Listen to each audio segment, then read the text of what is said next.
This video contains explanation of topic laws of chemical combination and from chapter number 1 some basic concepts of chemistry from class 11th chemistry NCERT book or syllabus. You can say the first what we see laws of chemical combination. Chemical combination means when two or more reactant get combined to form a product, then that is known as a chemical combination.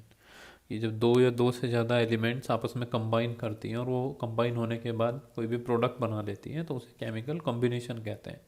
तो जितनी भी हमारी chemical reactions होती हैं, ये जो laws हैं ये उनका बेसिस होता है कि उसके अकॉर्डिंग ही एलिमेंट्स आपस में कंबाइन होती है।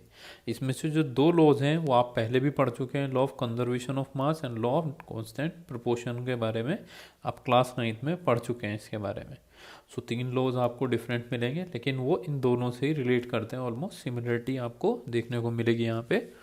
So let's start the laws of chemical combination. The combination of elements to form compound is govern by the below 5 laws.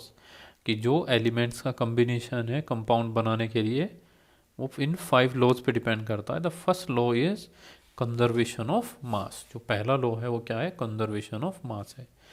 It is given by Anton Lavoisier 1798. It states that mass remain conserved, कि मास जो रहता है conserve रहता है in a chemical reaction.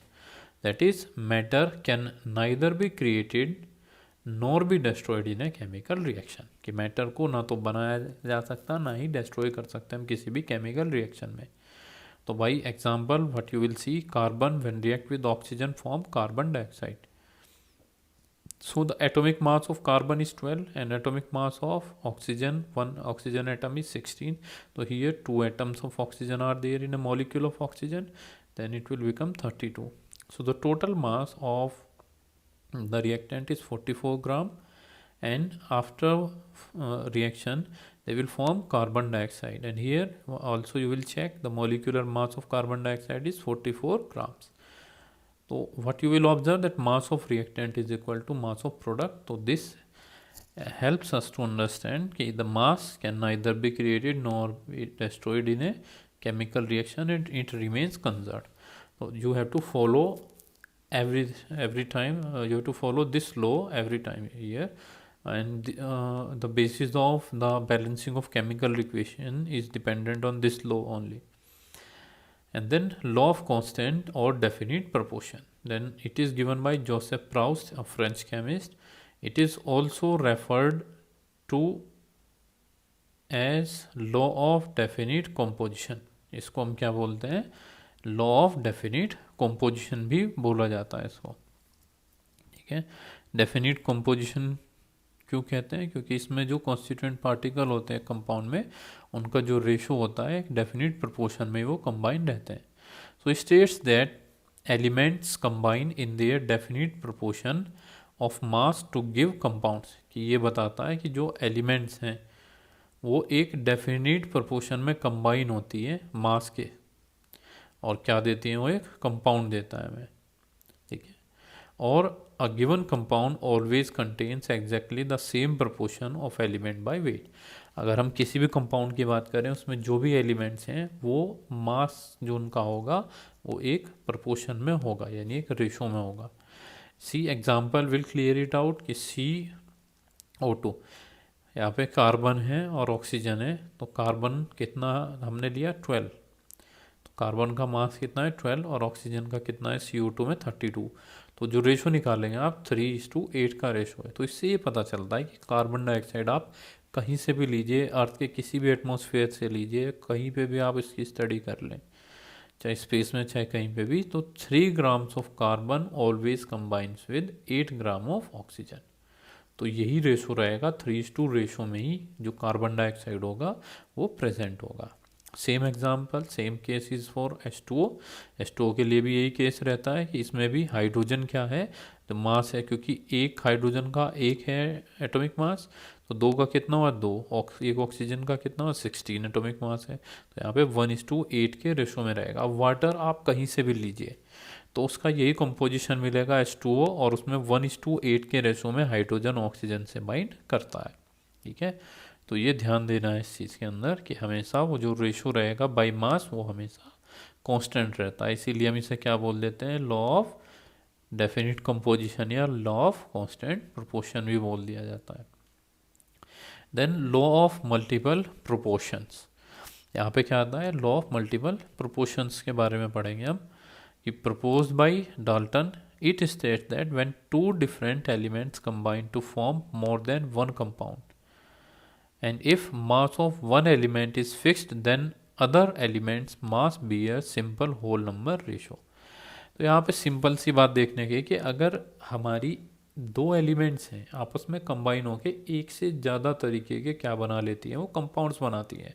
ध्यान दीजिए, carbon oxygen से react करेगा तो वो कार्बन मोनोऑक्साइड भी बना सकता है, और अगर ऑक्सीजन काफ़ी अमाउंट में है तो कार्बन डाइऑक्साइड भी बनाता है। अब देखिए एक ही एलिमेंट्स टाइप के एलिमेंट हैं और वापस में मिलके क्या बना रहे हैं, कंपाउंड्स बना रहे हैं। तो यहाँ पे आप देखेंगे कार्बन का जो अमाउंट है वो तो फिक्स है और ऑक्सीजन जो है एक रेशो में बाइंड हो रहा है। तो कार्बन 12:16 अगर हम देखें और यहाँ पे क्या है 12:32 है, तो ये तो क्या होगा 3:, अगर हम 4×3 = 12 और 4×4 = 16 तो 3:4 का रेशो निकलेगा ऑलमोस्ट। ठीक है, 3:4 का रेशो होगा। तो रेशो हमें किसका देखना है, इनका देखना है, ऑक्सीजन का। तो ऑक्सीजन किस रेशो में, 16:32।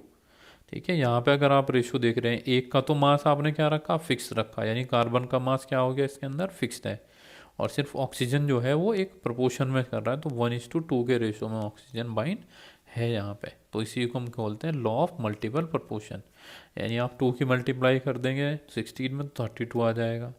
तो ये समझा देता है कि अगर हमारे पास दो डिफरेंट एलिमेंट कंबाइन होती है और एक से ज़्यादा कंपाउंड बना रही है और मास जो है एक एलिमेंट का आप फिक्स रखेंगे, तो जो दूसरी एलिमेंट है वो एक होल नंबर रेशो में क्या करता है, उससे जाके बाइंड कर जाता है। ऐसे एग्जाम्पल दे रखा है PO2 एंड PO5 के अंदर, यानी phosphorus dioxide and phosphorus pentoxide. तो उसमें फॉस्फोरस का जो मास है वो कितना रखा, 16। ठीक है, और वो इसमें कितना आया हमारे पास में,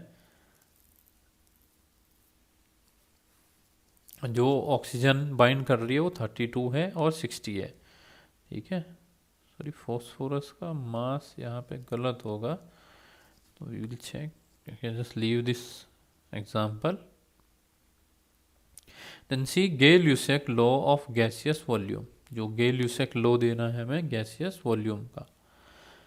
ठीक है, इसमें सिंपली हमने क्या मान लिया, अब गैसेस को बजाय मॉलिक्यूल के हम वॉल्यूम कंसीडर कर लेते हैं और वॉल्यूम की जो यूनिट यहाँ पे लेते हैं वो ml में ले लेते हैं। सो गिवन बाय गेल-यूसेक 1808, गेल-यूसेक ने दिया था, Gay Lussac law of gaseous volume. So when gases combine or are produce in a chemical reaction, कि जब गैसेस कंबाइन होती हैं या प्रोड्यूस होती है किसमें, केमिकल रिएक्शन के अंदर, they be a simple whole number ratio of their volumes provided all the gases are at same temperature and pressure।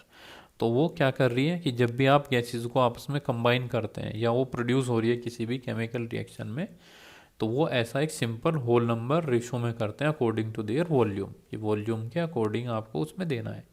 उसमें तो मास का रेशो आ रहा था, ये किसका रेशो आया, वॉल्यूम का ratio. The example given here is कि 1 molecule of nitrogen react with 3 molecule of hydrogen and gives 2 NH3। ठीक है, क्या दे रहा है वहाँ पे, वो 2 मॉलिक्यूल दे देता है अमोनिया के, और अमोनिया की सिंथेस की प्रोसेस को हम हेबर्स प्रोसेस बोलते हैं। यहाँ पे आप रेशो देखेंगे कि रेशो 1:3 है। तो अगर आप वॉल्यूम ले नाइट्रोजन का, तो नाइट्रोजन का जो 100 ml गैस है वो 300 ml ऑफ ऑक्सीजन हाइड्रोजन से बाइंड करती है। ठीक है, इससे करेगा 3 ml ऑफ हाइड्रोजन, ये ऑक्सीजन भी गलत लिखा हुआ यहाँ पे, 3 ml of hydrogen to form 200 ml of ammonia. और कितना बना लेता है वो, 200 ml ऑफ अमोनिया बना लेता है। अब सोचने वाली बात है कि 200 ml अगर 300 ml है तो 400 ml होना चाहिए, लेकिन ये दोनों गैसेस हैं, जैसे ये लिक्विड में कन्वर्ट होती हैं तो वॉल्यूम क्या होती है इनकी, डिक्रीज हो जाती है। तो इस वजह से वो 200 ml अमोनिया बन जाता है। इन दिस एग्जाम्पल ईयर कि H2 + I2, अगर आप हाइड्रोजन और आयोडीन को देखते हैं, when you will react hydrogen with iodine तो क्या बनेगा, 2HI बनता है, हाइड्रोजन आयोडाइड बन जाता है। और हाइड्रोजन आयोडाइड में आप देख रहे हैं कि 1 molecule is reacting with 1 molecule of I2, और कितना मिल रहा है हमें, 2 मॉलिक्यूल मिल रहे हैं चाय के, तो रेशो 1:1 का रहेगा। So 100 ml of hydrogen reacts with 100 ml of iodine to form 200 ml of hydrogen iodide. तो यहाँ पे वो क्या बना लेते हैं, 100 ml ऑफ क्या बना लेंगे, हाइड्रोजन आयोडाइड बना लेते हैं। तो हम इनको वॉल्यूम में ले रहे हैं, यानी ये एक रेशो में रहता है, जो रेशो रहेगा वॉल्यूम का, वो अगर टेम्परेचर और प्रेशर आपने सेम रखा हुआ है। And last is Avogadro's law, कि given by Avogadro 1811, it states that equal volume of gases at same temperature and pressure should contain equal number of molecules। कि अगर इक्वल वॉल्यूम हम gases की ले रहे हैं, ठीक है, सेम टेम्परेचर प्रेशर पे, उन्हें इक्वल नंबर ऑफ मॉलिक्यूल्स ही रहेंगे। मान लीजिए यहाँ पे 100 ml हाइड्रोजन है, 100 ml ही यहाँ पे क्या है, आयोडीन है। तो अगर दोनों की दोनों 100 ml हैं, तो इसका मतलब इनमें इक्वल नंबर ऑफ मॉलिक्यूल्स रहेंगे, ठीक है। 100 ml है, तो हम क्या करेंगे, उस 100 ml हाइड्रोजन में equal number of molecule hydrogen के मिलेंगे हमें, और जो कितने होते हैं, वो एवोगैड्रो कांस्टेंट के बराबर 6.022 इंटू 10⁻23, ठीक है, 6.022 into 10⁻23। So all these laws are related with each other, you need to focus to understand them. बहुत ज़्यादा सिमिलरिटी और हल्का हल्का डिफरेंस है, और हमेशा कन्फ्यूज़न पैदा करते हैं। बस हमें ये समझ लेना कि कौन सा लॉ किसके लिए आता है। So let's revise them quickly. कि फर्स्ट लॉ जो हमने पढ़ा वो था हमारे पास law of conservation of mass. तो सिंपल है, याद है हमें कि सबको, कि mass can neither be created nor be destroyed in a chemical reaction. तो ये क्या हो रहा है, कार्बन डाइऑक्साइड जितना रिएक्टेंट का मास होगा उतना ही प्रोडक्ट का रहता है। लॉ ऑफ डेफिनिट प्रोपोर्शन में, कि कहीं से भी आप कोई भी सब्सटेंस लें, उनके अंदर जो रेशो होता है मास का, वो हमेशा सेम मिलेगा। लॉ ऑफ मल्टीपल प्रोपोर्शन में, इसमें अगर दो एलिमेंट मिलके एक से ज़्यादा तरीके के कंपाउंड बना सकती हैं, तो उनमें एक एलिमेंट का अमाउंट अगर हम फिक्स रखते हैं, तो दूसरा एलिमेंट जो होता है वो एक मल्टीपल रेशो में, यानी एक रेशो में क्या करता है, कंबाइन करता है। एग्जांपल लेके देखा था हमने, तो जो कार्बन है, कार्बन मोनोऑक्साइड और ऑक्सीजन में 1:2 का रेशो आता है ऑक्सीजन का। Then Gay Lussac law of gases volume, यहाँ पे क्या मान लिया, कि बजाय किसी और चीज़ को गैस का वॉल्यूम में कंसिडर कर लिया, कि जो गैसेस, अब यहाँ पे आप नंबर नहीं ले रहे उसके मॉलिक्यूल के, यहाँ ले रहे वॉल्यूम, कि इक्वल जो वॉल्यूम है, या जो गैसेस प्रोड्यूस हो रही हैं या कंबाइन हो रही है आपस में, तो वो एक होल नंबर रेशो जो होगा उनका वॉल्यूम का, उसमें कंबाइन करती है। जैसे एग्जांपल लिया कि जो 100 ml नाइट्रोजन है, वो 300 ml अमोनिया हाइड्रोजन के साथ रिएक्ट करता है और क्या बना लेता है, अमोनिया। तो यहाँ पे रेशो क्या है, 1:3 के रेशो में, यानी सिंपल होल नंबर रेशो में। और एवोगैड्रो टेल्स अस कि whatever the volume, if we have equal volume of gases at same temperature and pressure, they consist of equal number of molecule, and that will be equal to 6.022 into 10⁻23।